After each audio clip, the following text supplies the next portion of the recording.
dans l'ancienne version, je ne sais pas, on a changé la Constitution tellement de fois, je suppose qu'il s'agit ici de la vacance du pouvoir, de l'intérim du président, pour ne pas arrêter l'État pour la continuité du service public. Donc, à l'époque, on disait, en cas de vacance du pouvoir, c'est le président du Sénat qui assure l'intérim, il a un certain délai pour organiser les futures élections. C'est ça le problème. Or, maintenant, on dit que ça va être un triumvirat, composé du président de l'Assemblée, du président du Sénat et du ministre de la Défense. Pourquoi ministre de la Défense? Parce qu'il parle aux militaires? Question. Pourquoi ce n'est pas le ministre de la Justice? Pourquoi ce n'est pas le Premier ministre? Pourquoi c'est le ministre de la Défense? Question. Maintenant, personnellement, j'ai toujours pensé qu'après ce qui vient de se passer, après ce qui se passe dans ce pays depuis bientôt 10 ans, il ne serait pas judicieux d'aller à une élection. Parce que pour aller à une élection c'est 3 choses, monsieur. Une élection, c'est sa préparation. Une élection, c'est son déroulement. Une élection, c'est son épilogue.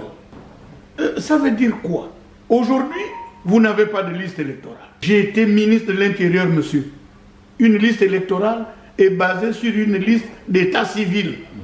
Et cette liste d'état civil, le ministre de l'Intérieur a l'obligation, 2 fois dans l'année, de la réviser. En enlevant les morts et en ajoutant ceux qui atteignent l'âge de 18 ans. Donc aujourd'hui, aucune révision n'a eu lieu. Cette liste que nous avons utilisée jusqu'à présent ne reposait sur rien, parce que pour avoir une liste d'état civil, il n'y en a pas au Gabon.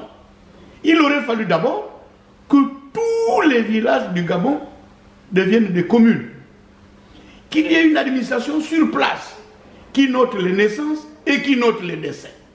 À partir de cette liste d'état civil, on établit une liste électorale. Donc la transition que moi je souhaite, que j'ai toujours demandé à tout le monde, aurait permis, l'établissement d'une liste électorale, l'élection de tous les villages du Gabon en commune. Deuxièmement, à mon avis, de revisiter toutes les gouvernances qui sont en train de créer en ce moment. Voilà pourquoi moi j'ai parlé d'abord de réconciliation nationale. Fort de ce que je viens de vous dire, il ne serait pas judicieux d'organiser des élections.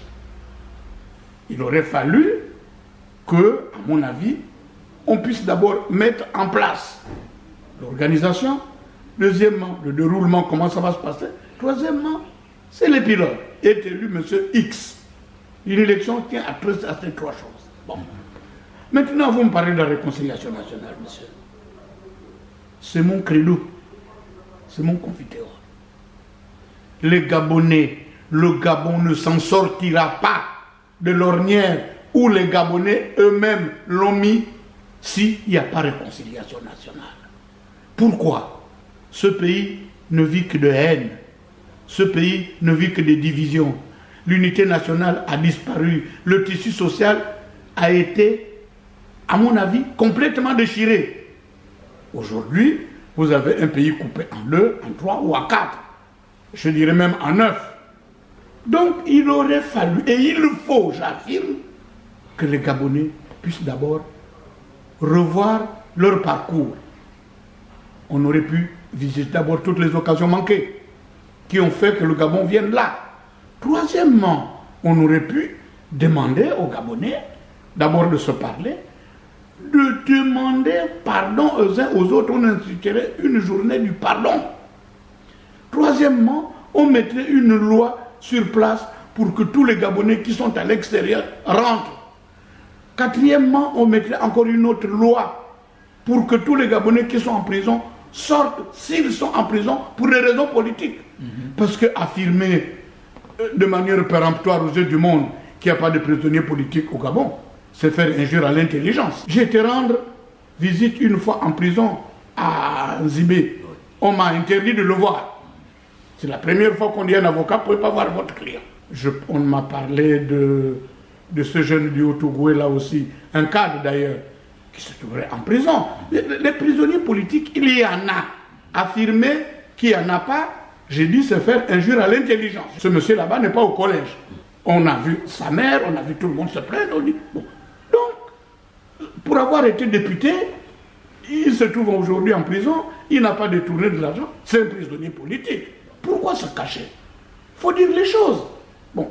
Donc, une fois qu'on aurait fait cette loi d'amnistie pour sortir tous ceux qui sont en prison pour des motifs politiques, en ce moment, monsieur, on fait une journée nationale du pardon.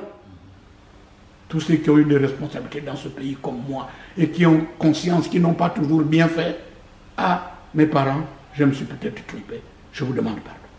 Il y a eu des pays où les choses graves se sont produites. L'Afrique du Sud, est-ce qu'il y a un crime plus que l'apartheid?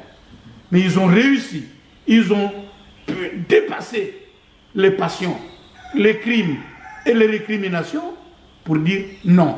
Si on veut que l'Afrique du Sud vive, ils ont fait ce qu'ils appellent vérité et réconciliation. Et l'Afrique du Sud s'est réconciliée d'abord avec elle-même. Je connais tellement bien le cas que c'est moi qui, dans ce pays, ai été envoyé en Afrique du Sud pour éviter Nelson Mandela. Je suis de ceux qui, aujourd'hui, ont une résidence en Afrique du Sud. Je pense quand même que c'est quand même une référence. On ne peut pas dire que les gens se sont fait mal plus qu'en Afrique du Sud. Entre les Noirs et les Blancs, entre les Métis, toutes choses que tout le monde a connues, a suivies. Bien. Aujourd'hui, l'Afrique du Sud est réconciliée avec elle-même. Vous prenez le Rwanda, où il y a eu un génocide qu'on a attribué pratiquement à gauche, à droite, et ceci contre les cela. Et aujourd'hui, Kagame a le courage de dire que si ça marche bien au Rwanda, ce n'est pas parce que Kagame est président, c'est parce que les Rwandais eux-mêmes ont dit il faut faire rase du passé, il faut repartir, il faudrait que le pays avance. Et on ne peut pas dire que le Rwanda aujourd'hui n'est pas cité un exemple. Qu'est-ce qui s'est passé de plus au Gabon pour qu'on ne puisse pas se réconcilier par rapport à ces deux exemples que je cite? Je ne vois pas. Vous savez, monsieur, la réconciliation nationale, non seulement je dis que c'est la seule possibilité qui reste pour ce pays de redevenir encore une nation, parce qu'une nation, ce sont les vivants et les morts. Mais lorsqu'il y aura ce débat, parce que ce débat aura lieu avec Maïla ou sans Maïla, nous allons convoquer ceux qui ont d'abord gouverné ce pays. On va les inviter au tribunal de l'histoire. Monsieur tel, vous avez fait ça, ça, ça, ça. Il y a eu telle erreur. On aurait dû faire ci, on aurait dû faire ça. Bon, c'est passé. On vous absout, puisque ce ne sera pas un péché. Mais voilà. Et en ce moment-là, comme nous avons pris l'habitude d'honorer aussi bien nos morts que nos vivants, par exemple, lorsque vous faites le 17 août, on commencerait le 15 août.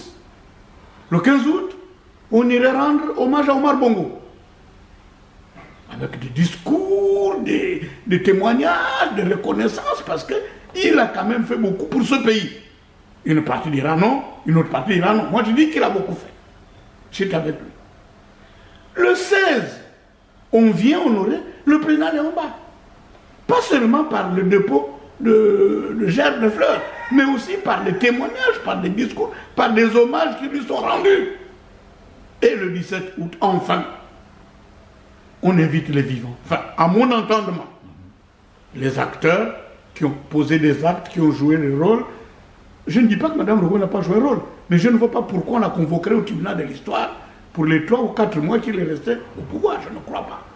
Donc, il faudrait être logique. Ici, c'est une logique politique. Et je dis que et Léomba et Omar Bongo devraient être honorés. Et en ce moment, on avance. La réconciliation, c'est tout un programme. Ce n'est pas une rencontre de politiciens où on vient faire des discours. Non, c'est une rencontre où les gens qui ont des choses à dire le disent avec les mots, les actes, comme ils ont été commis. Deuxièmement, on remet en cause certaines gouvernances qui nous font mal en ce moment. Et une fois qu'on a rétabli cela, quand on aura tout fini, toutes les étapes, monsieur, on fait un référendum. On fait une loi référendaire. Monsieur. On dit aux Gabonais, voilà dans quel état nous étions. Voilà les rectifications que nous voulons appeler. Êtes-vous d'accord avec ce changement, oui ou non?